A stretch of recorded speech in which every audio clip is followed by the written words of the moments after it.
নমস্কার বন্ধুরা, সুপ্রভাত। আমি অর্পিতার খুঁটিনাটি চ্যানেলে সবাইকে স্বাগতম। আজকে চলে এসেছি আবার একটি নতুন রেসিপি নিয়ে।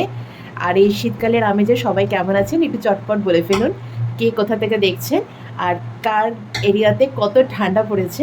আমার বোম্বেতেও অল্প অল্প ঠান্ডা পড়েছে, তো গায়ে সোয়েটার পরার মতন নয়, কিন্তু ঠান্ডা পড়েছে। আর আজকের রেসিপিটা হলো, আপনারা দেখলে বুঝতে পারবেন, চলুন আপনাদের দেখিয়ে দিই। শোল মাছের টক, যেটার জন্য আমি নিয়ে নিচ্ছি, আগের দিনই বলেছিলাম আমি শোল মাছের রেসিপি একটা বানিয়েছিলাম, যেটা শোল মাছের আলুমুলো দিয়ে। সেটা বাদেও কিছুটা আমি শোল মাছ রেখেছিলাম, আর আপনাদের বলেও ছিলাম, প্রমিস করেছিলাম আমি অন্য আর একটা ভিন্ন রেসিপি নিয়ে আপনাদের সামনে আসবো। অনেকেই বলতে পারেন যে শোল মাছের টক এটা বরিশালের খাবার।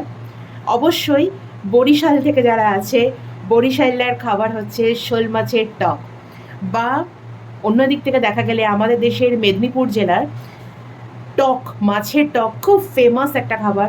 আমি বিগত 2 বছর ধরে আমি মেদিনীপুর ছিলাম, তো সেখানে বিভিন্ন মাছের টক আমি খেয়েছি, আর খেয়ে লিটারালি আমার ভীষণ ভালো লেগেছে। শুধু তাই নয়, আরও অনেক কিছু দিয়ে টক বানানো যায়, শুধু যে মাছেরই টক হয় তা নয়। সেই সব রেসিপি নিয়েও আমি আপনাদের সামনে অবশ্যই আসবো। চলুন তাহলে ঝটপট দেখিয়ে দিই আমি এই শোল মাছের টক করার জন্য কী কী উপকরণ ব্যবহার করছি। নিয়ে নেব চেরা কাঁচা লঙ্কা, তেজপাতা আর শুকনো লঙ্কা। আর নিয়ে নিচ্ছি টমেটো, এটা আপনারা নিলেও নিতে পারেন, না নিলেও না ব্যবহার করলেও চলবে। আর নিচ্ছি কেটে ধুয়ে হলুদ নুন মাখানো শোল মাছ।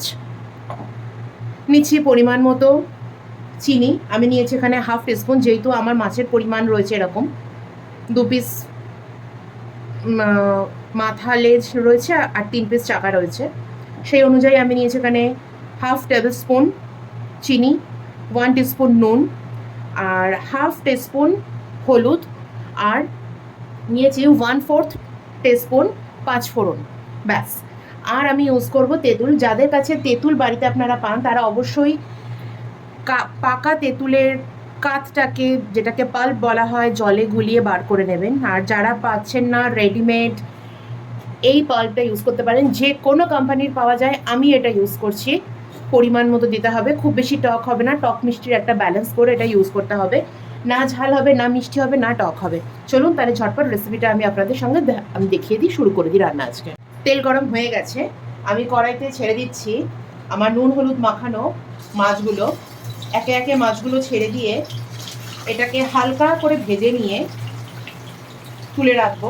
কোনো আলু ব্যবহার করব না। আর একটা জিনিস আমি শেষে ব্যবহার করবো, সেটা আপনারা দেখতে থাকুন, আমি বলবো খুব খুব শিগগিরই ওটা বলে দেবো যে আমি এটার সঙ্গে আর একটাকে ব্যবহার করতে চলেছি। পুরো ভিডিওটা দেখবেন, কাইন্ডলি স্কিপ করবেন না।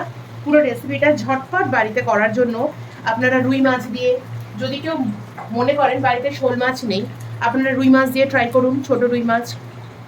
বা আচ্ছা, ফ্লেমটা এই সময় বাড়িয়ে দেবেন।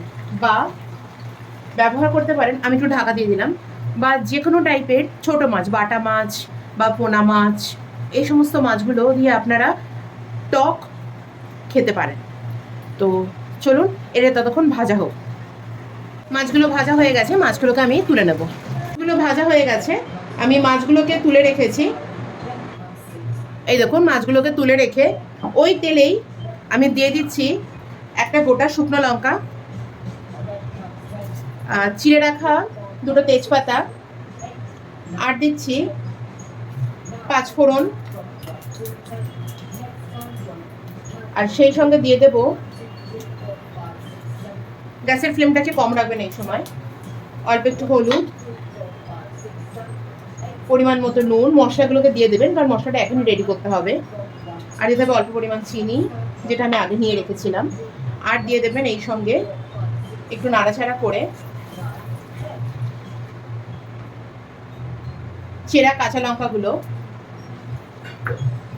আর মাছের মেইন যে উপকরণ, যেটা আমি এখন দিতে চলেছি, সেটা হচ্ছে তেঁতুলের পাল্পটা। এটা আপনারা পরিমাণ মতো ব্যবহার করবেন, যে যেরকম টক খেতে পছন্দ করেন সে সেরকম টক দেবেন।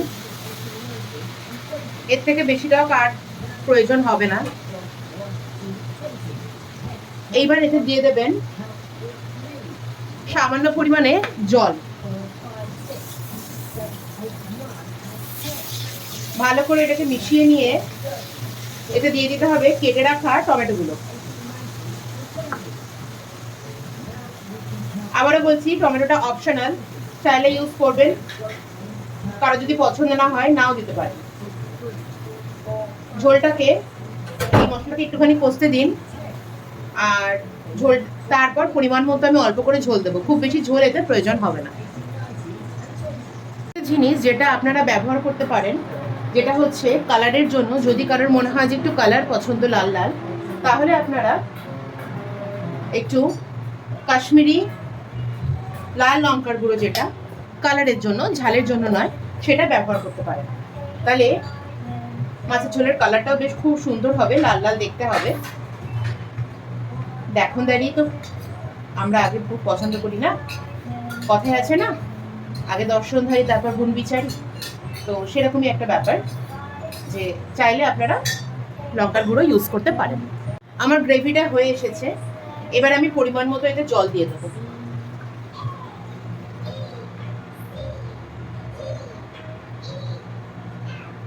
অনেকে একটু বেশি ঝোল ঝোল পছন্দ করেন, তারা জল বেশি দেবেন, আর যারা খুব বেশি ঝোল পছন্দ করেন না, তারা এইরকমই দেবেন।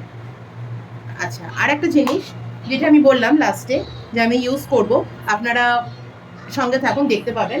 যেটা হচ্ছে গ্যাসের ফ্লেমটাকে এখন বাড়িয়ে দিয়ে দেবো রাফলি চপ করা ধনেপাতা। এটাও অপশনাল, চাইলে দিতে পারেন, না চাইলে দেবেন না। যারা মনে করছেন যে তেঁতুলের ফ্লেভারটা আপনারা রাখতে চাইছেন, তাতে না ইউজ করতে পারেন, কিন্তু আমার পছন্দ পার্সোনাল। ঝোলটা ফুটে উঠেছে, এবার আমি দিয়ে দেবো এতে ভেজে রাখা মাছগুলো।